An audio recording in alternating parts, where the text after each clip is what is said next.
snack. Me and you gonna have a little chat about books. Hi guys, I am here today to do a book review, and the book that I'm going to be reviewing is one that I was super excited about reading and definitely did not disappoint, and that is The Slow Regard of Silent Things, which is by Patrick Rothfuss, and this is a kind of companion novella to the Kingkiller Chronicles by him. It's not a part of the main series, it's actually a focus on one of the lesser characters in the main series. This focuses on Ori, who is a character that we meet in the Kingkiller books, and it's basically a kind of exploration of what it is to live in the life of Ori, because she is a really quirky and different and interesting character. I picked this up as part of the Ribsat read-along, and I really enjoyed picking it up as part of that. I probably wouldn't have got to it for a little while otherwise, so it was a great motivation to get to this because it's such a short read. And I read this in one sitting, which means that it was really fun and I very much enjoyed it. This book does actually have illustrations, which means it's really wonderful. I love the illustrations, they are so beautiful and they truly bring this story to life and give a real sense of what it is to be like Ori. We have some pages where the illustration is just a small part of it and other pages where it takes up the whole thing. Sometimes we get the text to be kind of spread around the image, which I've loved. I think that's a great thing when authors and illustrators can combine together to do that because it makes it more interesting visually. But back to the story itself. Basically, I would call this a weird and wonderful read about the life of Ori, who is a young and broken girl.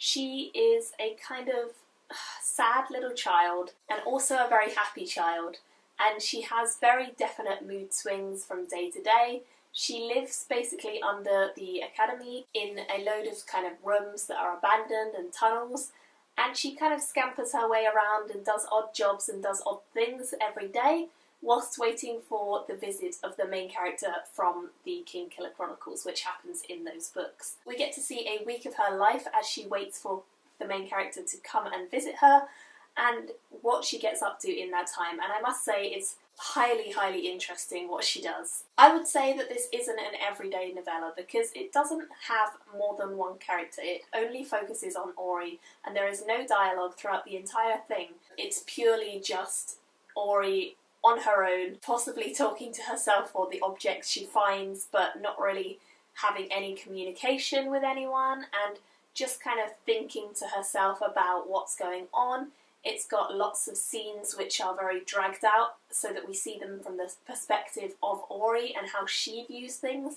It's got some very highly detailed scenes, it's also got some poetic and lyrical scenes, but overall it just really encapsulates the personality and character of Ori, who is such an intriguing and wonderful little child to follow. She's a very careful character, she's very willful, she is also very sophisticated beyond her years. You get the sense reading this that she knows a lot and she knows things, and she really is a very mature character, but then another day she could have a tantrum, she might have a really angry moment.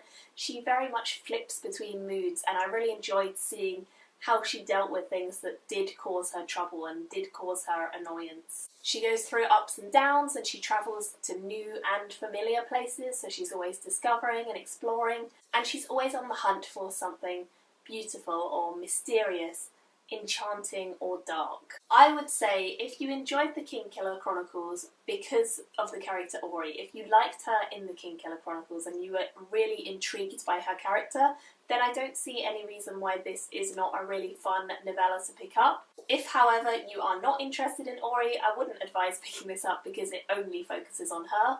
I've heard very mixed things from people about this book. Some people really love it, like I do. I thought it was really wonderful, but some people equally hate it, so it's totally up to you if you want to pick this up. I gave this a 4 out of 5 stars, so I really enjoyed it, but as I say, you know, some people really don't. I think for the quality of this book, it is really nice quality and the illustrations are spectacular, so even if you just want that, then it's definitely worth having. But the story, hopefully you guys will like.